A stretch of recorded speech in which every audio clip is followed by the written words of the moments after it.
देखिए क्लास 10 की प्रश्नावली 1.1, क्लास 10 मैथ की प्रश्नावली 1.1, क्वेश्चन नंबर 1। क्वेश्चन नंबर 1 में क्या कह रहे हैं, निम्नलिखित संख्याओं का एचसीएफ ज्ञात करने के लिए यूक्लिड विभाजन एल्गोरिथ्म का प्रयोग कीजिए। ठीक है, इसमें यूक्लिड विभाजन का प्रयोग करना है, जिसमें संख्याएं दे रखी हैं हमें। सवाल नंबर 1 क्या है, 135 और 225। नंबर 2 196 और 38,220। नंबर 3 867 और 255। अब सबसे पहले हम क्वेश्चन नंबर 1 लेंगे, 135 और 255। और सबसे पहले हम ये जान लें कि यूक्लिड विभाजन प्रमेय में सवाल करने का नियम क्या है या भाग देने का नियम क्या है। देखो जैसे कि हमने लिख रखा है, आता है 135 छोटा है और 135 छोटा है 225 से, तो 135 से 225 में भाग देने पर, कहने का मतलब यह है कि जो संख्या छोटी होती है उस संख्या से बड़ी संख्या में भाग देते हैं हम। जैसे कि छोटी संख्या 135 है और बड़ी संख्या क्या है 225, तो छोटी संख्या से बड़ी संख्या में भाग देंगे हम। ठीक, भाग कैसे देंगे देखें, 225 यहाँ पे लिख लिया हमने, 135 यहाँ पर लिख लिया। अब 135 से 225 में हमें भाग देना है। 135 इकन 135। अब क्योंकि 2 बार जा नहीं सकता, 2 बार जाएगा तो ज़्यादा हो जाएगा। जैसे कि आप यहाँ पे देख लीजिए, जैसे 135 है, 135 की अगर 2 बार गुणा करते हैं तो 5 दूनी 10 का 0 हासिल 1, 3 2 3 6 और 1 7 और 2 इकन 2, कितना हुआ 270। हमारे पास है कितना 225। इसका मतलब 2 बार अगर करते हैं तो 2 बार भाग देने से जो है ज़्यादा हो जाएगा, इसलिए हम एक ही बार भाग देंगे। तो 135 हो गया। अब जो है ऊपर वाली संख्या में से नीचे वाली संख्या घटा लेंगे, शेष क्या आया 90। अब पहला चरण क्या है, अब जो शेषफल आया है, जो शेषफल आया है उस शेषफल से जिस संख्या से हम भाग दे रहे थे, अब पहले चरण में उस संख्या को शेषफल से भाग देनी है।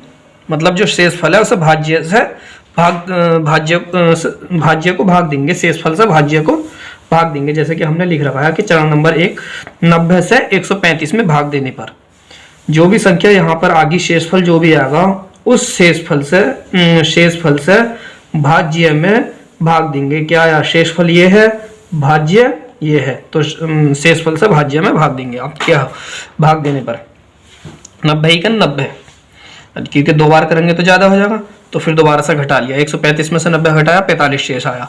ठीक, और फिर दोबारा से जैसे कि हमने यहाँ पर शेषफल से भाज्य में भाग दी, यहाँ पर भी शेषफल से भाज्य में ये हो जाएगा चरण नंबर 2, 45 से 90 में भाग देने पर। ये 45 लिया और ये 90 उतार लिया। अब 45 से 2 बार गया, बराबर बार चलेगा। अच्छा, ये भाग हम कब तक देते हैं, जब तक 0 नहीं आ जाए। ठीक, ये 45 था और ये 90 था। ठीक, अब ये दोबारा से हम जो है हमने 45 से 90 में भाग दी, चरण नंबर 2 में 45 से 90 में भाग दिए। ठीक, अब 45 से 90 में भाग देने पर बराबर बराबर 2 बार आ गया। ठीक, अब 0 आ गया, तो अब हम भाग कब तक देंगे, जब तक 0 नहीं आ जाता। अब देखिए ये लास्ट में हमारा भाज्य क्या है 45, तो जो लास्ट वाले चरण में जो भाज्य संख्या होती है वही संख्याओं का एचसीएफ होती है।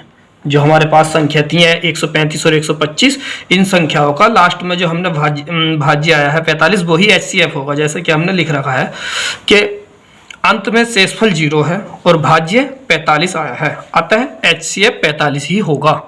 ठीक है, कि लास्ट वाली संख्या में जो भाज्य होगा वही संख्याओं का एचसीएफ होगा। ठीक, अब सवाल नंबर 2 देख लो। सवाल नंबर 2 क्या है, 196 और 38,220। ठीक, अब छोटी संख्या कौन सी है, 196 और बड़ी 38,220, तो 196 से 38,220 को भाग देंगे। जैसे कि हमने लिख रखा है कि 196 छोटा है और 38,220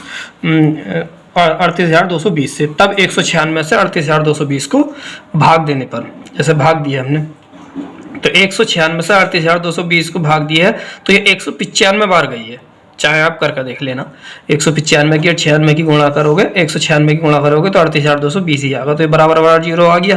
तो ये पहली बार में ही 0 आ गया। अब हमारा भाज्य क्या है 196, मैंने बताया लास्ट वाली, अब ये तो लास्ट भी यही है और पहला भी यही है, तो लास्ट वाली जो भाज्य क्या है 196, तो अतः एचसीएफ क्या होगा, जैसे मैंने लिख रखा है यहाँ पे, अतः शेषफल 0 है और भाज्य 196 है, अतः 196 और 338,220 का HCF 196 ही होगा। ठीक है, कि लास्ट वाली संख्या में लास्ट वाली बार जब हम भाग देते हैं और जो भाज्य संख्या होती है वही संख्या का HCF होती है। अब हमारे इसमें तो लास्ट भी और पहला भी यही है, तो इसलिए HCF यही होगा। ठीक, अब सवाल नंबर 3। ठीक है, 867 और 255, तो 255 छोटा है 867 से। ठीक है, तो 255 से 867 में भाग देंगे, जैसे कि मैंने लिख रखा है कि 255 छोटी है संख्या 867 से, तब 255 से 867 को भाग देने पर, जैसे कि 255 लिख लिया 867। ठीक, अब 3 बार गया 765 बार, अब 867 में से 765 घटा लिया, 3 बार गया और क्या निकल कर आया 765। 867 में से 765 घटाया तो क्या आया शेष 102। ठीक, जैसे कि पहले सवाल में हमने किया था कि शेष फल से भाज्य को भाग देंगे, जैसे कि मैंने लिख लिया चरण नंबर 1, शेष फल से भाज्य को भाग देने पर शेष फल क्या है 102, भाज्य क्या है 255, तो 2 बार ले लिया, 3 बार ज़्यादा हो जाएगा तो 204 आ गया। अब घटाने पर कितना आया 51, फिर दोबारा से वही तरकीब, शेष फल से भाज्य को, है पे भी शेष फल से भाज्य को भाग देंगे, तो शेष फल क्या है 51 और भाज्य क्या है 102, तो चरण 2 पुनः शेष फल से भाज्य को भाग देने पर। ठीक है, तो 51 ले लिया 102 ले लिया, 51 से 2 बार चला गया बराबर बराबर 0। हमारे भाग देने की शर्त क्या है कि जब तक 0 नहीं आएगा जब तक हम भाग देते रहेंगे। अब 0 आ गया, अब 0 आया है और लास्ट में भाज्य है क्या 51, तो मैंने पहले भी बताया था कि HCF क्या होता है, लास्ट में जो भाज्य संख्या होती है वही HCF होता है। अतः अंत में भाज्य संख्या 51 है आया है, अतः HCF भी 51 ही होगा। ठीक है, अब देखते हैं क्वेश्चन नंबर 2। देखिए क्वेश्चन नंबर 2 जो है उसमें दिया है दर्शाइए कि कोई भी धनात्मक को आप जानते होंगे, धनात्मक का मतलब है प्लस की कोई भी संख्या, +2 +3 +4 या कोई भी प्लस की संख्या जो है वो धनात्मक कहलाती है। ठीक है, अब ये कह रहे हैं दर्शाइए कि धनात्मक संख्या विषम, और साथ में शर्त रखी है इन्होंने विषम की। विषम का मतलब 1, 3, 5 या 7 कोई भी संख्या हो, तो ये कह रहे हैं दर्शाइए कि कोई भी धनात्मक विषम पूर्णांक 6q+1 या 6q+3 या 6q+5 के रूप का ही होता है। ये कह रहे हैं कि ये दर्शाइए। देखिए यहाँ पे क्या है 6q+1 6q+3 6q+5 है, तो इससे हमें यह जाहिर हो रहा है कि लॉजिक क्या है कि ये जो है यूक्लिड विभाजन प्रमेय से, यूक्लिड विभाजन प्रमेय क्या है, यूक्लिड विभाजन प्रमेय क्या है, A बराबर BQ+R। ठीक है, अब यहां पर A क्या है, कोई संख्या है और B का मान हमारे पास जैसे कि यहाँ पे दे रखा है B का मान दे रखा है, और R क्या होती है भाज्य संख्या। ठीक, भाज्य R क्या होती है भाज्य संख्या। ठीक है, अब जैसे कि हमारे पास क्या है 6q+1 और 6q+3 और 6q+5। ठीक है, तो अब समीकरण क्या है A बराबर BQ+R। तो यहाँ पर आप गौर से देख लीजिए 6 6 6 और ये क्या है B का मान क्या आगा B बराबर 6। ठीक है, और R के मान क्या हो सकते हैं, 1 भी हो सकता है, 3 भी हो सकते हैं, 5। R का मान 6 से कम होगा, 6 से कम होगा। क्यों होगा 6 से कम, क्योंकि पहली बात तो इसमें समीकरण इन सवाल में दे ही रखा है 5, लास्ट मान 5 है, लेकिन ये नियम होता है कि जो 6 यहाँ पर जो B का जो मान होता है R का मान हमेशा उससे कम ही होता है। ठीक है, R का मान B क्या है एक भाज्य, ये R जो था ये भागफल था, मैंने गलत बता दिया आपको यहाँ पे, ये R जो था मैं यहाँ पे लिख देता हूँ एक तरफ को, B है एक क्या है कोई संख्या, B क्या है भाज्य संख्या, जिससे भाग देते हैं हम भाज्य संख्या, और आर क्या है, शेषफल। लास्ट में जो शेषफल आता है वो हमारा आर होता है। अब आप देखिए आर का मान, तो जब कोई भी संख्या जो भागफल होगा हमेशा आर का मान तो हमेशा उससे कम ही आएगा, और जो संख्या होगी उससे कम ही हो सकता है, वो चाहे कुछ भी हो, इसलिए हमेशा आर का मान कम होगा। तो क्या कहेंगे, b बराबर 6 है, ठीक। आर के मान क्या होगा, 5 से कम होगा, क्या हो सकता है, 0 हो सकता है, 1 हो सकता है, 2 हो सकता है, 3 हो सकता है, 4 हो सकता है, 5 हो सकता है, 6 से कम होगा, तो 6 से ऊपर नहीं बढ़ सकते हम, ठीक है। तो अब इस यूक्लिड विभाजन पर में क्या है, a बराबर B Q plus R. a हमारे पास कोई संख्या है और b बराबर हमारे पास 6 है, और r के मान हमारे पास 0 से लेकर 5 तक है। तो ये r के मान हम इस समीकरण में बार बार रख के दिखाएंगे, जैसे कि मैंने यहाँ पे आपको दिखा दिया है। जैसे कि अतः शेषफल r बराबर आर 6 से कम होगा, या मैंने 5 मान लिख दिए हैं। आर बराबर 0 मानने पर, पहला आर बराबर 0 माना तो समीकरण जो है क्या है हमारे पास, समीकरण क्या है, समीकरण a बराबर बी क्यू प्लस आर।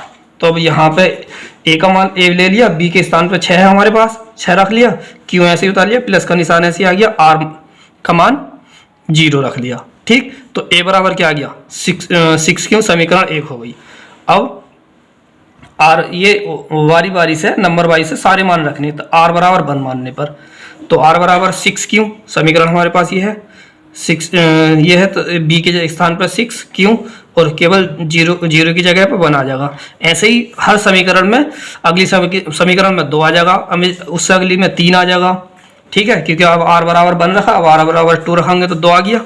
अच्छा एक बात और, 6 क्या है, सम संख्या, और सम संख्या की और सम संख्या से हम गुणा करते हैं, सम संख्या है 6 कोई भी, जैसे 6 है ये सम संख्या। अब इसकी हम किसी भी संख्या से गुणा कर लें, सम से या विषम से, अगर विषम से भी कर ली तो क्या आया, तो भी आंसर सम ही निकल कर आया, और सम से पढ़ ली तो भी आंसर सम ही निकल कर आया। कहने का मतलब यह है कि सम संख्या में कोई सी भी संख्या की गुणा कर लो तो आंसर सम ही निकल कर आएगा, ठीक है।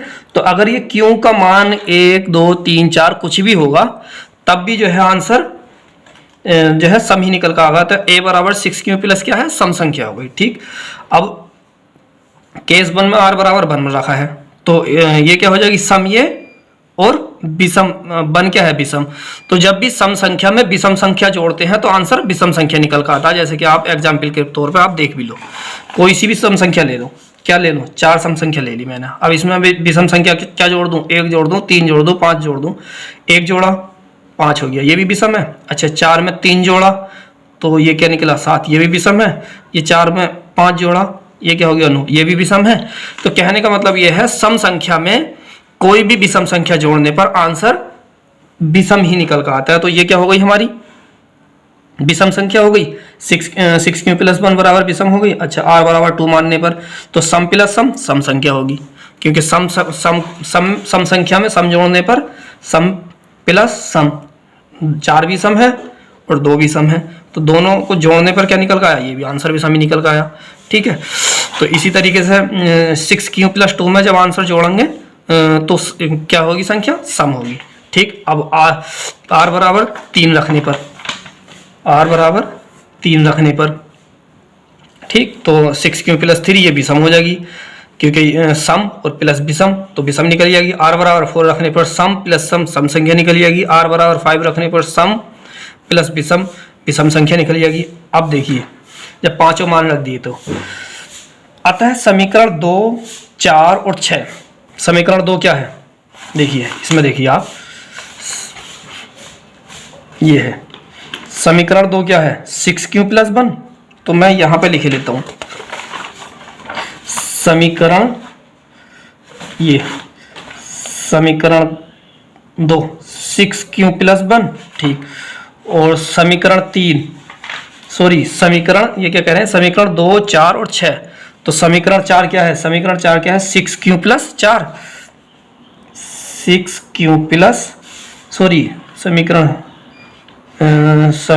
2 4 समीकरण ये है 6q प्लस 3 और समीकरण 6 क्या है 6q प्लस 5 6q प्लस 5। तो ये तीनों समीकरण कौन सी हैं? विषम और ये है विषम। तो ये अब सवाल को दोबारा से पढ़िए और समझिए। दर्शाइए कि यह है, दर्शाइए कि कोई भी धनात्मक विषम पूर्णांक 6q प्लस 1 6q प्लस 3 या 6q प्लस 5 के रूप का। देखिए ये कोई भी विषम है ना, तीनों विषम। तो 6q plus 1 6q plus 3 6q plus 5 के रूप का निकलिएगा। ये जैसे कि यहाँ समीकरण में मैंने लिख भी रखा, समीकरण 2 4 और समीकरण 6 से स्पष्ट है कि कोई भी धनात्मक विषम पूर्णांक 6q प्लस 1 या 6q प्लस 3 या 6q प्लस 5 के रूप का ही होता है। ठीक है, अब सवाल नंबर हम पढ़ेंगे 3। देखिए सवाल नंबर 3 में क्या दे रखा है, किसी परेड में 616 सदस्यों वाली एक सेना की टुकड़ी को 32 सदस्यों वाले एक आर्मी के बैंड के पीछे मार्च करना है। दोनों समूहों को समान संख्या वाले स्तंभों में करना है। ठीक, स्तंभों में मार्च करना है। उन स्तंभों की अधिकतम संख्या क्या है जिसमें वे मार्च कर सकते हैं? देखिए अधिकतम, जब सवाल में देखिए कुछ लॉजिक होता है सवाल में। इसमें क्या पूछा? अधिकतम।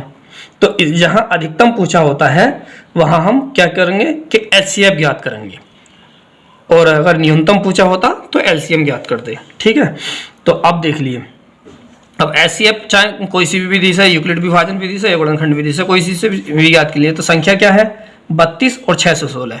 मैंने यहाँ पे जो है यूक्लिड विभाजन विधि से ज्ञात करा है। तो ये है प्रश्न अनुसार हमें पता लगता है कि हमें 616 और 32 का एचसीएफ ज्ञात करना है। अब एचसीएफ वो चाहे आप किसी भी विधि से याद कर लीजिए। ठीक है, मैंने यहाँ पर जो दिया है वो देख लीजिए। जैसे क्या अतः यूक्लिड विभाजन में से छोटी 32 क्या है? छोटी है, और 616 बड़ी है, तो 32 को 616 से भाग देने पर। ठीक है, तो अब जब 32 को हम 616 से भाग देंगे तो ये 19 बार जाएगा 608 आएगा, शेष क्या है 8। ठीक, अब दोबारा से कि इसका यूक्लिड विभाजन का विधि का क्या नियम है कि दोबारा जो शेष आया होता है उसे भाज्य को भाग देते हैं। शेष क्या है 8 और भाज्य क्या है 32, तो 8 से 32 को भाग दी तो 8 चौक 32। ठीक, अब 0 आ गया। तो हमारा नियम क्या है कि जब तक भाग देते हैं जब तक 0 नहीं आता। 0 आ गया अब हमारे पास, तो लास्ट में भाज्य क्या है 8, अर्थात यही एचसीएफ होगा, जैसे कि मैंने पिछले सवालों में आपको बताया था। अतः अंत में भाज्य 8 आया है, तो 616 और 32 का एचसीएफ 8 होगा। स्तंभों की संख्या भी 8 ही होगी। अगर आप उनसे गुणनखंड विधि से करना चाहते हो तो गुणनखंड विधि से कर लियो। जैसे क्या 32 है 16 8 4 2 2। ठीक, 32 का आ गया, तो इसके गुणनखंड क्या होंगे यहाँ पे लिख रहा हूँ मैं 2 गुणा 2 गुणा 2 गुणा 2 गुणा 2। ठीक, अब जिस 616 के यहाँ पे लिख लो 616 2 3 6 2 2 3 6 0 2 8 16 2 इकन 2 बचा 1 10 हो गया, 2 पंजे 10 और 2 चौक 8 2 सत्ते 14 1 बचा 2 सच्चे 14। अभी किस चीज से जाएगा? ये किसी चीज के 77 से 77 ही जाएगा। ठीक, एक बार। अब देख लो इसके गुणनखंड तो मैंने ये लिख दिए। अब इसके गुणनखंड लिख रहा हूं मैं। इसके गुणनखंड क्या है 2 गुणा 2 गुणा 2। ठीक, दोनों के गुणनखंड लिख लिए। अब आपको पता होगा एचसीएफ लेने का नियम क्या होता है, जो दोनों के गुणनखंड में कॉमन होता है। इसमें भी 2 कॉमन है, इसमें भी 2 2 के जोड़े बन गए, इसमें भी 2 2 के जोड़े बन गए, गुणा ये 17 लिखना भूल गया, 77 लिखना भूल गया, सॉरी। तो अब इसका तो जोड़ा नहीं बन गया ना इनका जोड़ा बन गया, तो अब इन जिन के जोड़े बनने हैं वो लिख लिया। इन दोनों में से एक ले लिया, इन दोनों में से भी एक ले लिया, इन दोनों में से भी एक ले लिया। 2 दूनी 4 दूनी 8। चाहे किसी भी विधि से कर लो, इससे भी आंसर 8 आया है और उससे भी 8 ही आया। ठीक है, अब सवाल नंबर 4 देख लीजिए। सवाल नंबर 4 क्या है? यूक्लिड विभाजन परिमेय का प्रयोग करके दर्शाइए कि किसी धनात्मक पूर्णांक का वर्ग किसी पूर्णांक m के लिए 3m या 3m प्लस 1 के रूप में होता है। ठीक है, अब इस सवाल को आप दोबारा पढ़ लीजिए। यूक्लिड विभाजन प्रमेय का प्रयोग करके, नंबर 1 क्या है इसमें शर्त कि यूक्लिड विभाजन प्रमेय का प्रयोग करना है, और ये दर्शाना क्या है कि किसी भी धनात्मक पूर्णांक का वर्ग, किसी भी कोई भी संख्या हो उसका धनात्मक पूर्णांक का वर्ग, इसमें सम या विषम नहीं दे रखा, जैसे कि पिछले सवाल में विषम दे रखा था, इसमें क्या है किसी भी धनात्मक पूर्णांक का वर्ग किसी पूर्णांक m के लिए 3m या 3m प्लस 1 के रूप में होता है। ठीक है, अब इसमें हम क्या करेंगे, देखो ये 3m और 3m प्लस 1, यूक्लिड विभाजन प्रमेय क्या है, a बराबर बी क्यू प्लस आर। ठीक है, अब यहां से तुम ये देख लीजिए कि b का मान क्या निकल कर आ रहा, 3, b बराबर 3, अतः r के मान कितने कितने होंगे, 3 से कम, अतः r के मान 3 से कम होंगे। क्या क्या हो सकते हैं, r बराबर 0 हो सकता है, 1 हो सकता है, 2 हो सकता है। ठीक है, अब इसी तरीके से मैंने सवाल सोल्व करा है। देखिए पूर्णांक माना, पूर्णांक a के लिए b बराबर 3 और r के मान 3 से कम होंगे, अर्थात 0, 1, 2 हो सकते हैं, 3 से कम होंगे। यूक्लिड विभाजन प्रमेय क्या है, a बराबर बी क्यू प्लस आर। अब सबसे पहले r के मान रखेंगे, पहले 0 रखेंगे, फिर 1 रखेंगे, फिर 2 रखेंगे। ठीक है, पहले 0, 1, 2। अब सबसे पहले हमने 0, केस 1, r बराबर 0 मानने पर, तो r बराबर समीकरण क्या है, यूक्लिड विभाजन प्रमेय क्या है, a बराबर B Q plus R. b का मान हमारे पास 3 है, क्यू ऐसे ही उतार लिया, r का मान 0 रख दिया, तो a बराबर क्या आ गया, 3 क्यू। समीकरण नंबर 1 हो गई। अब ये सॉरी अभी 1 नहीं है, अगली शर्त क्या है कि धनात्मकों का वर्ग कर, वर्ग। अब यहाँ पे हमने दोनों पक्षों का वर्ग करा सवाल के अकॉर्डिंग, सवाल ने कहा, क्वेश्चन कह रहा हमसे वर्ग करने के लिए, इसीलिए हमने वर्ग किया है। ठीक है, ठीक, अब ये वर्ग करने पर तो a स्क्वायर फिर प्लस 3, देखिए ये m है ना, q के स्थान पर हम यहाँ पे m आ जाएगा, ये हम यहाँ पे हमें m लिखना चाहिए था। ठीक है,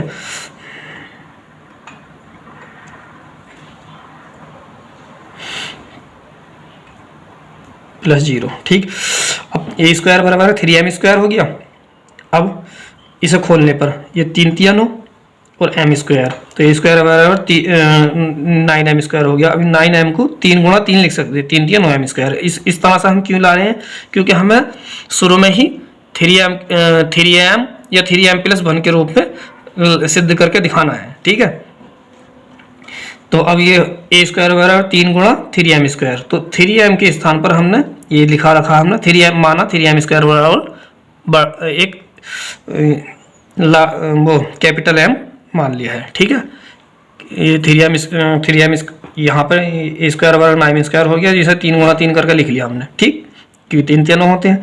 अब 3m स्क्वायर बराबर एक कैपिटल M मान लिया, क्योंकि m स्मॉल m ऑलरेडी हमारे सवाल में चल रहे हैं, इसलिए इसे m नहीं मानने। ठीक है, तो 3m स्क्वायर का मान अब हम इस समीकरण में रख देंगे, ये जो हमारे पास समीकरण है।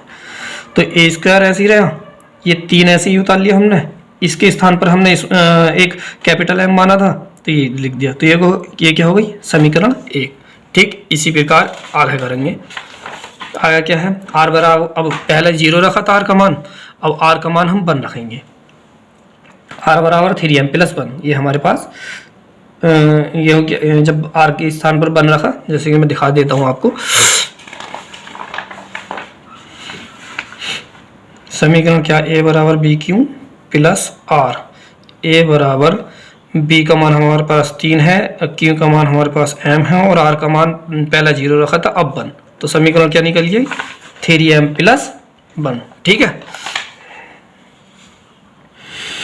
अब दोनों पक्षों का वर्ग करने पर, क्योंकि सवाल कह रहा है इसलिए हम इसका वर्ग करेंगे, तो a स्क्वायर बराबर 3m प्लस 1 का होल स्क्वायर, ये कौन सा हो गया, a प्लस बी का सूत्र, जैसे ये यहाँ पे लिख रखा है, plus a square plus B square plus 2ab।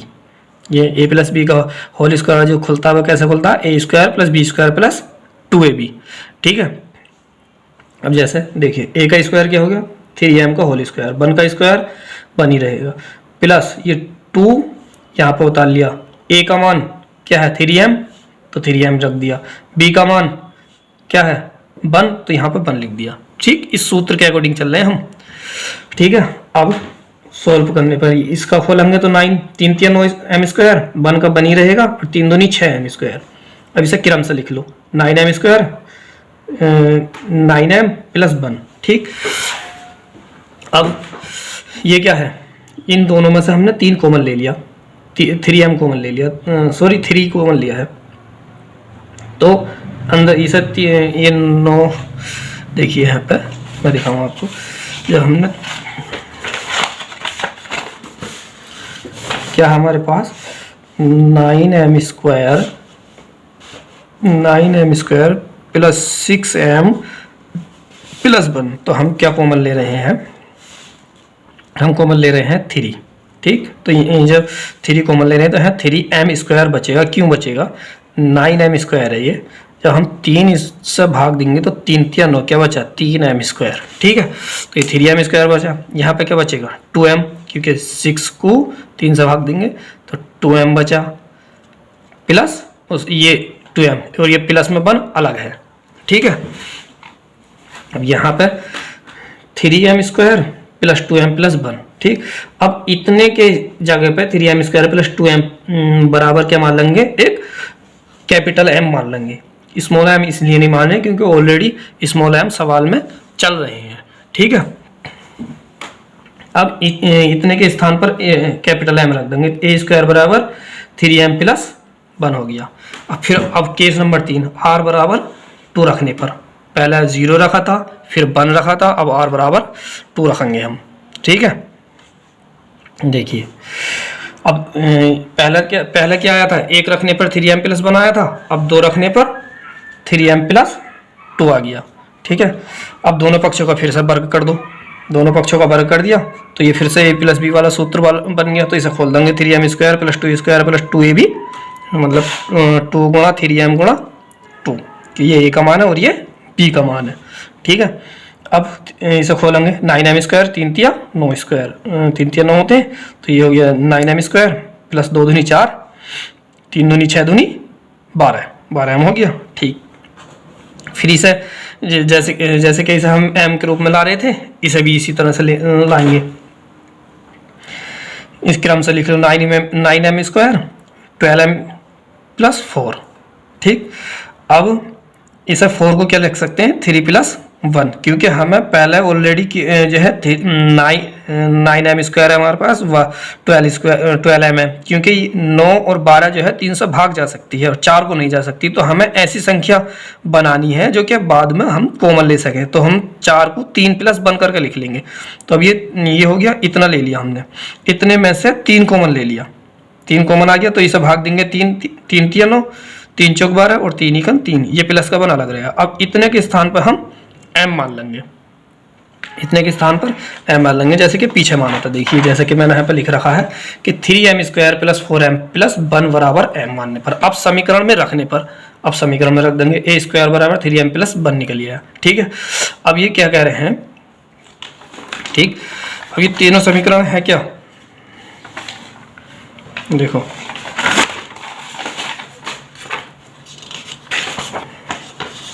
पहली समीकरण क्या आई 3m, ठीक है, दूसरी क्या आई 3m प्लस 1 और तीसरी क्या आई 3m प्लस 1। तो ये क्या कह रहे हैं, अतः सवाल में कहा क्या था, सबसे पहले सवाल में कहा था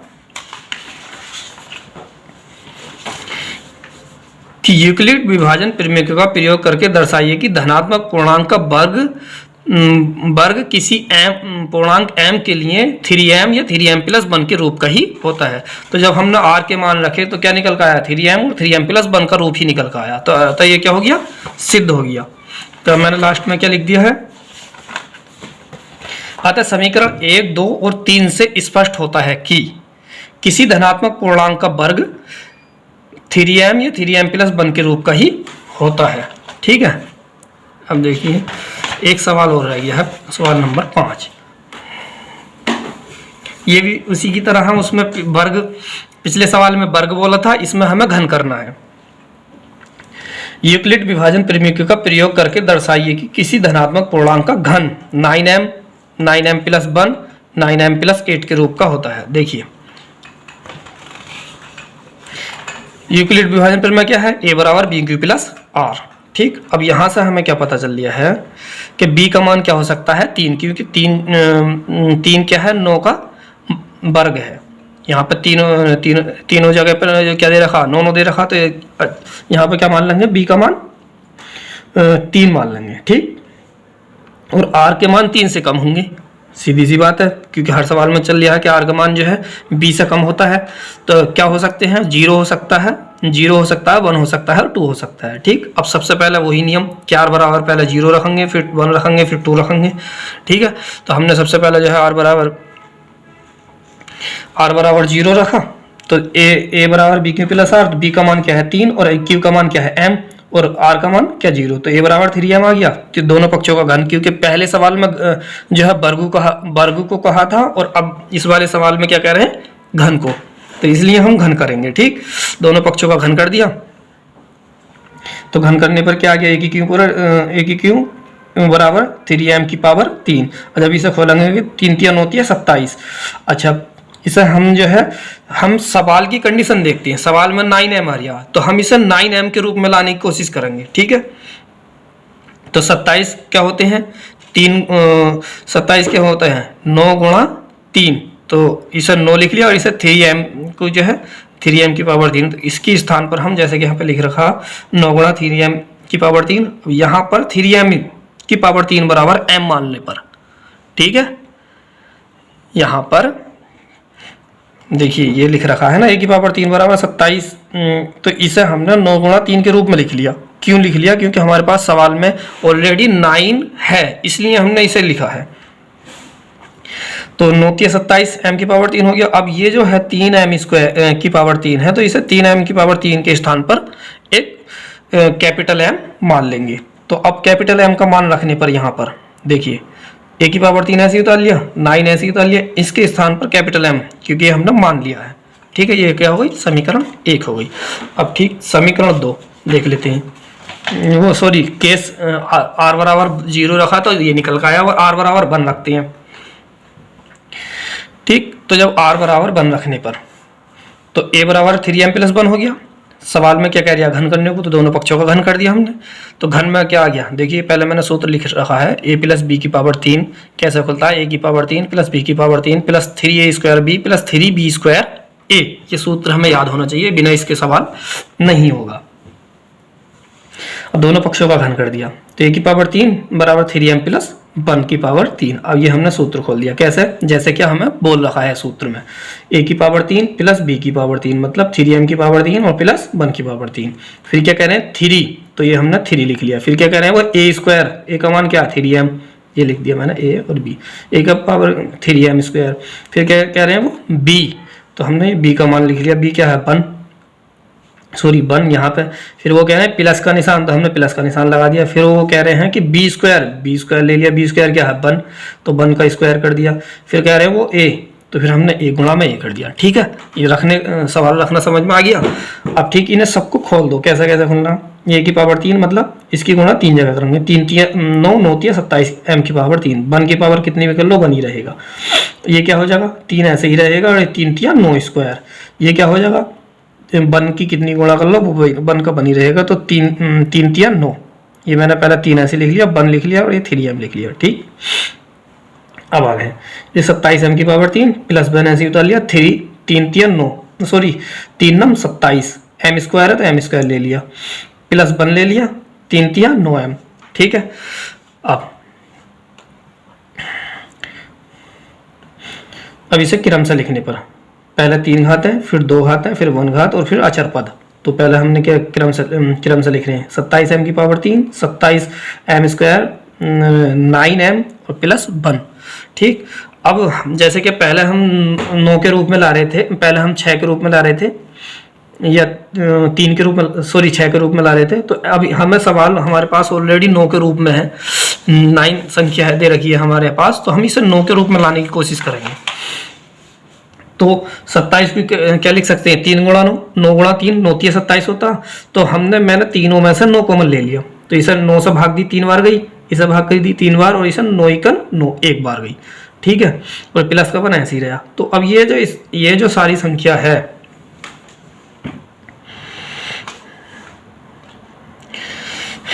ये जो सारी संख्या है 3m² plus 3m plus m बराबर, यहाँ पर हम एक कैपिटल M मान लेंगे। ये लिख लिया मैंने 3m², 3m की पावर 3, 3m² और m बराबर कैपिटल M मान लेंगे। कैपिटल M मानने पर और समीकरण में पुट कर देंगे। 9 ऐसे उतार लिया, इतने के स्थान पर हमने m रख दिया, और ये प्लस का निशान ऐसे ही उतार लिया, और ये 1 उतार लिया, मतलब इतने के स्थान पर हमने इसमें कैपिटल M मान लिया है, ठीक। ये समीकरण हो गई हमारे पास 2।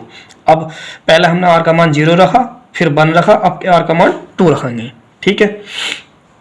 r का मान 2 रखने पर ये निकल कर आया, दोनों पक्षों का घन कर दिया, घन करने पर ये a प्लस बी के होल की क्यू का सूत्र बन गया। इसे खोल दिया हमने, कैसे खोलेंगे, a की पावर 3 प्लस b की power 3 plus 3a² b plus 3b² a, ठीक है।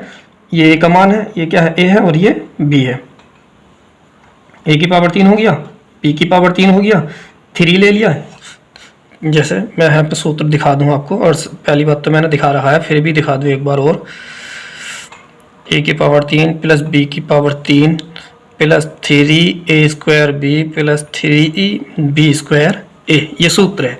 अब जैसे जैसे a की पावर 3 को कह रहे हैं ये, तो मैंने a की पावर 3 कर दी, ये b की पावर 3 को कह रहे हैं, b की पावर 3 कर दी, फिर 3 कह रहे हैं, मैंने 3 ले लिया, ये स्क्वायर ले रहे हैं, ये स्क्वायर ले लिया मैंने, a का स्क्वायर कर दिया, ये b को कह रहे हैं, b ले लिया, फिर प्लस का निशान को कह रहे हैं, प्लस का निशान लगा दिया, फिर ये 3 को कह रहे हैं, मैंने 3 ले ली, फिर ये b को कह रहे हैं, तो ये b ले लिया मैंने, b की पावर 2 है ना, b का मान 2 है ना, तो ले लिया मैंने, उसका स्क्वायर कर दिया। फिर a को कह रहे हैं, तो मैंने a का मान ले लिया 3, ये पुट कर दिया। अब इसे मैंने खोल दिया, 27 है, 3 3 9 27, 2 दूनी 4 दूनी 8, खुल गया, 3 3 9, ये 3 ऐसे उतार लिया, ये भी ऐसे उतार लिया, केवल इसे खोला है, और ये भी ऐसे उतार लिया, 2 दूनी 4, और ये ऐसे उतार लिया। अब आपस में गुणा कर दी इनकी हमने, ये ऐसे उतार रख लिया, 3 9 27, 9 27 दूनी 54, और 3 चौक 12 36, ठीक।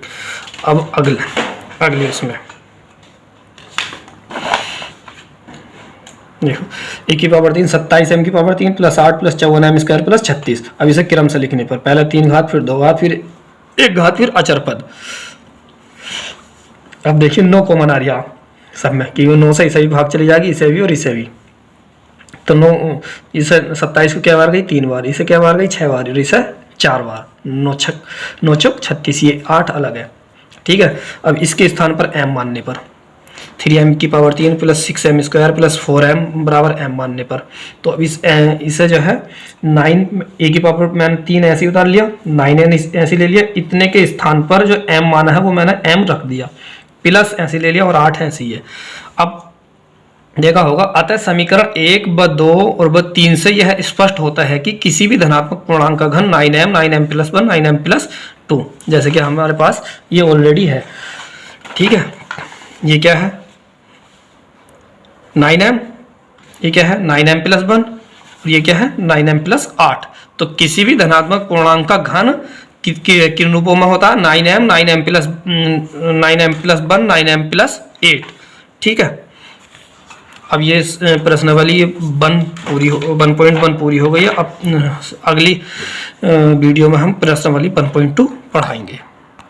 देखिए कुछ इम्पोर्टेंट बात है, सवाल नंबर 6 को समझने के लिए 2 बातें समझ लीजिए कि अभाज्य संख्या क्या होती है और भाज्य संख्या क्या होती है, अभाज्य संख्या क्या होती है, ठीक। वैसे तो आप जानते हैं, लेकिन इसकी फिर भी डेफिनेशंस के रूप में मैं बता देता हूँ आपको कि भाज्य संख्या क्या होती है। वैसे तो भाज्य संख्या वो होती है जो कट जाए, किसी संख्या से कट जाए वो भाज्य संख्या कहलाती है, और जो नहीं कटे तो वो अभाज्य संख्या कहलाती है। जैसे क्या,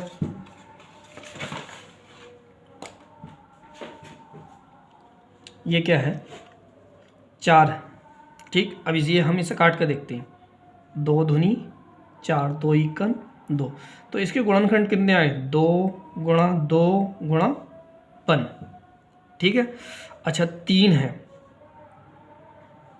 ठीक, इसे हम काट के देखते हैं, 3 एकन 3, ठीक है। तो इसके गुणनखंड आए कितने आए 2 और इसके कितने आए 3।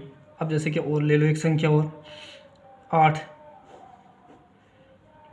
2 या 9 ले लो, 3 से काट रहे हैं हम, 3 तिया 9, 3 एकन 3, तो इनके गुणनखंड का आए 3 गुणा 3 गुणा 1, ये कितने हैं 3 और ये कितने हैं 2।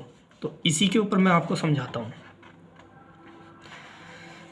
भाज्य संख्या, वे संख्या जो 1 से विभाजित हो और स्वयं से भी विभाजित हो, ठीक, और किसी अन्य संख्या से भी विभाजित हो। कोई देखिए कोई भी संख्या जो है 1 से भी विभाजित भी होती है, जैसे कि 5 है, 1 से भी विभाजित है ये 5 बार, और जी साहब खुद 5 से भी विभाजित है, ठीक, 1 बार। तो ये शर्त क्या कह रहे हैं कि वे संख्या जो 1 से विभाजित हो और स्वयं से भी विभाजित हो और किसी अन्य से भी विभाजित हो, किसी अन्य संख्या से भी विभाजित हो, तो भाज्य संख्या कहलाती है। अतः जिसके गुणनखंड 2 से अधिक हो, जैसे क्या ये संख्या हमारी भाज्य थी, 4 भाज्य संख्या थी या नहीं थी, तो इसके गुणनखंड कितने हुए 1 2 3, 3 से ज़्यादा 2 से ज़्यादा हो गए, 3 गुणनखंड हो गए। ये संख्या अभाज्य थी, 3 से ही नहीं कट, किसी संख्या से नहीं कट रही थी 1 से 3 के अलावा, तो इसके गुणनखंड कितने हुए 3 गुणा 1, मतलब 2 गुणनखंड हुए, 2 ही तो गुणनखंड आ रहे हैं। तो परिभाषा क्या बनेगी, जिस संख्या के गुणनखंड 2 हो तो वो संख्या क्या कहलाएगी, अभाज्य। और जिस संख्या के गुणनखंड 2 से ज़्यादा हो तो वह संख्या कहलाएगी भाज्य। जैसे कि उदाहरण के तौर पर ये मैंने 4 है, इसके गुणनखंड करके दिखाए, तो गुणनखंड 1 2 3 गुणनखंड आए, 2 से अधिक निकले, तो ये संख्या क्या हो गई भाज्य। इसी का उल्टा अभाज्य, वे संख्या जो केवल 1 से कटती हो और स्वयं से विभाजित हो, अभाज्य संख्या कहलाती है। अर्थात जिसके गुणनखंड केवल 2 हों, अभाज्य संख्या कहलाती है। जैसे कि 3 है और 5 है, 3 का काटा मैंने 3 एकन 3 गुणनखंड 3 गुणा 1 2 हुए, 5 के कारण 5 एकन 5 5 गुणा 1 2 हुए। तो क्या मतलब जिसके गुणनखंड केवल 2 होंगे तो वह अभाज्य, और जिसके गुणनखंड 2 से अधिक होंगे वह भाज्य है। अब इन सवालों को समझ लो। क्वेश्चन नंबर 6, संख्या इतने और इतने के गुणनखंड, ठीक है। अब इसमें क्वेश्चन नंबर 6 में क्या करना है हमें, देखिए क्वेश्चन नंबर 6 है ये,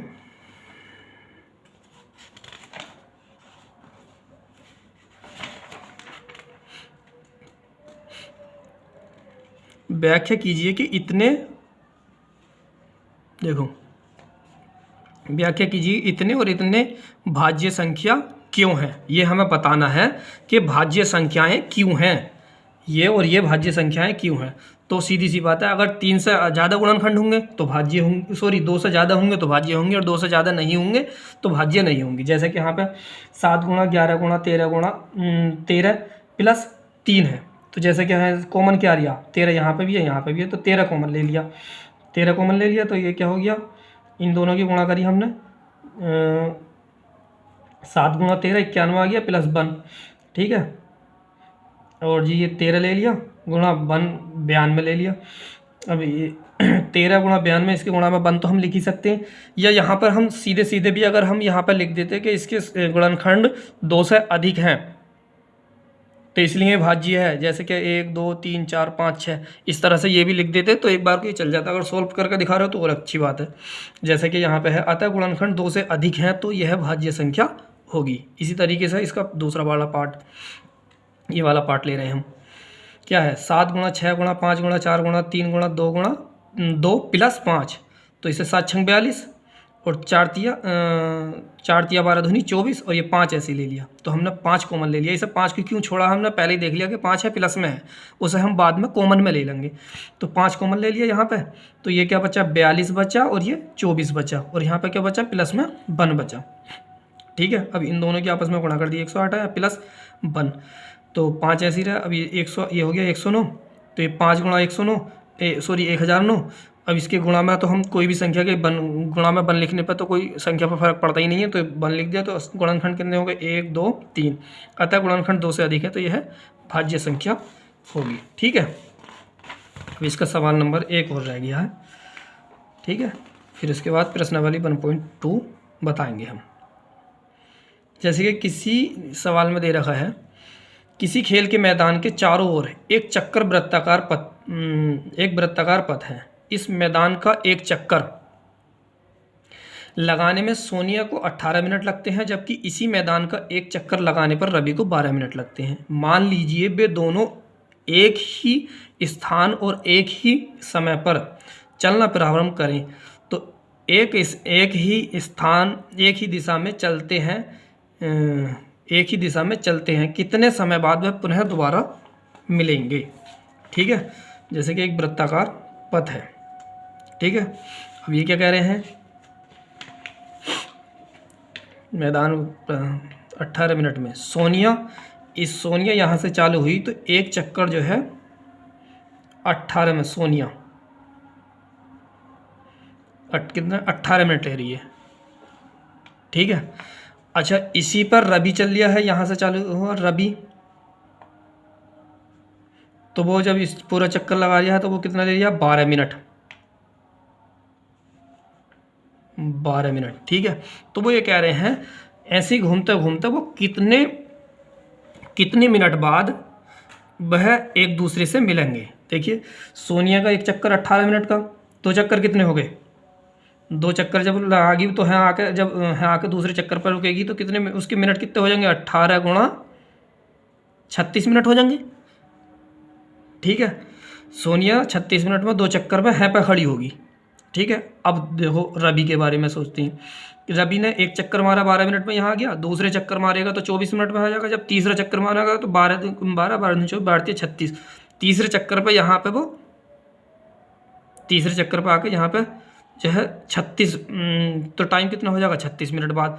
तो यहाँ से जब चालू हुए थे तो ठीक उसके जो है 36 मिनट बाद सोनिया ने तो दो चक्कर करे, लेकिन रवि ने 3 चक्कर कर दिए, लेकिन चक्कर तो 3 कर दिए, लेकिन वो 36 मिनट बाद एक जगह पर तो इकट्ठा हो गए नहीं हुए। ठीक है, अब इसे हम सोल्व करते हैं, कैसे सोल्व करेंगे। ठीक है, जैसे क्या, अब ये इससे हमें क्या पता चल गया है कि इससे हम जो है उसका जो है एलसीएम ज्ञात करेंगे। ठीक है, मिनिमम टाइम, तो इसका हमने जो है गुणनखंड कर लिए।